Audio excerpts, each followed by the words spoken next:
I'm not enough. Yeah, I don't think I'm enough. There is that voice, and most of you know it too well. It shows up quietly in a meeting, after a difficult conversation, scrolling through someone else's highlight reel, thinking that I'm not there.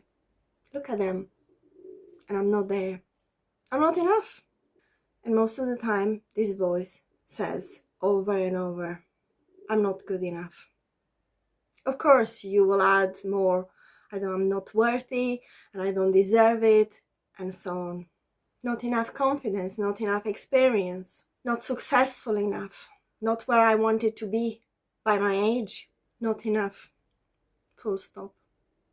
Someone that I know recently came to me and said, after a few things that happened to her, after all this year that I practice this profession, I feel like I'm not good enough. And it really broke my heart because I know well this person. I know how capable he is. Most of the time I look up to her because I think she's much better than I am. But still, she thinks that she's not enough because someone might have said that. And she is far from being alone. If we haven't met yet, I'm Brandy, or the Dragonfly Coach. And I'm a well-being and mindset coach, helping professionals release emotional baggage, regulate their nervous system, and rediscover calm confidence, of course, without the guilt and letting go of all limiting beliefs. And today I want to give you something practical, something that I developed based on a model called Changing Perspective, Perspective Positions, or Three Chairs. It's called different names depending where you find it. And my model, it's called From Inside Out.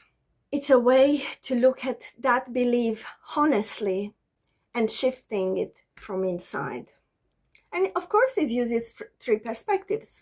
And it starts with the one that most of us already know it far too well. Before I get into the model to explain how it works and for you to work on it, I want to say something important.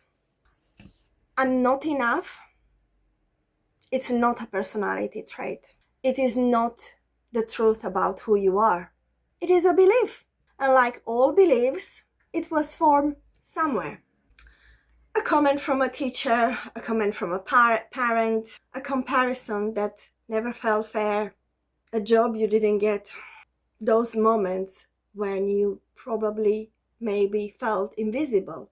And the problem is, once that belief is already here and takes root, our brain is really good to keep finding proofs that what we believe is true.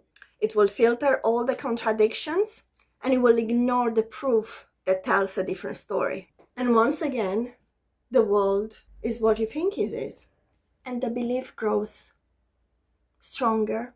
Of course, not because it is true, but because it goes unchallenged. From the inside out model, we'll challenge that. Not with affirmations, with something harder and more honest. And it asks you to look at the full picture of who you are, not at your beliefs. So the model works with three internal perspectives, three different seats you can occupy. And the shift, the real change, happens when you move between chairs. Perspective one, that inner critic, that voice that says constantly, I'm not enough, I'm not good enough. And you are not going to fight it, because the first step is not to silence it, it's to actually hear it, what it has to say. Perspective two, your evidence bank. This is everything you actually know it's true about yourself. Not what you wish it was true, what you know. And this is about collecting facts. And perspective three, which I love the name, the fly on the wall, and you step back and you look at this person in front of you that went through the both chairs. And what does a fair, clear-eyed observer actually see? Not the harshest version, but the real one. And most of us, unfortunately, spend our lives in that first chair. We visit it constantly. We checking, are we still there? Yeah. Someone said this, so that means I'm still in that chair. And we never make it to the second chair. The third chair, it's completely inexistent. And this is what this model is designed to change, your perspective. And I'm going to walk you through these 3 places now. You can pause the video and do this in real time, or just watch and come back when you're ready. Come back to this. All you need is a quiet place and something to write with. So, perspective 1. We are in chair 1, the inner critic. And I want you to finish this sentence as honestly as you can. I'm not good enough because. Don't filter it, don't soften it. Write everything that voice says in your head. The comparisons, the fears, the times you fell short, the stories you've been carrying. Give that inner critic a full hearing. Maybe you never did this, so it's time to write down all those I'm not enough because. That voice needs to hear what you say, what you have to say. And unfortunately, most of us will find this part really easy because we've been rehearsing that voice for years. And we are in chair 2, perspective 2, which is our evidence bank. And the idea is to physically move from the first chair to find a different place because you are stepping into a completely different perspective. Perspective 2 asks, what do you actually know to be true about yourself? What's true about yourself? And think about the compliments you received and perhaps dismissed. The moments where you came through for someone, the skills people rely on for you, the problems you solved, the things you built or started or seen through. Write it all down. Just collect the evidence. And it's important not to argue about it. Just bring everything on the table. Sit there a bit longer. And move again. One more time. And now you are that fly on the wall. You just watch someone sitting in both of these perspectives. You heard the critic and you seen the evidence bank. And what does a fair, honest observer actually make of all of this? Where does the critic exaggerate? Where is the evidence being ignored? What would you say to a friend that showed you exactly this, the 2 perspectives? Write what you notice and write the honest version. And that's the real version and is the beginning of a more accurate story.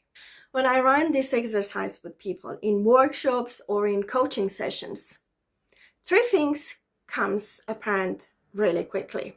First, perspective 1 is almost always louder than it needs to be, and it's easier to write down. The critic has always volume, but volume is not always equal reality. Second, perspective 2 usually surprises people. When you actually write down what you know, all the good things that you did in your life, all the comments that you receive, there is more there than you thought. And third perspective, the fly on the wall, tends to say something quite simple and sometimes quite blunt. This person works really hard and you are being too hard on yourself. I'm not enough. It's not a fact. It's a habit of perception. And you can change that habit. Try this exercise. Even just look at perspective 1, then look at 2, and then do it all over time. When you have the capacity to do it. And when you're ready, move more. And I put together a free sheet that guides you through all 3 perspectives with prompts for each one. You'll find the link below. And I love to hear from you. Tell me in the comments, what did perspective 3 says? What was the honest, fair view? And if this resonated, please don't forget to subscribe and like this video, because this is the work I do here as the Dragonfly Coach, looking at the beliefs that hold us back, finding a way through from the inside out. And I'll see you on the next one, when we'll look at havening and how can it help us on Sunday evenings. All the best.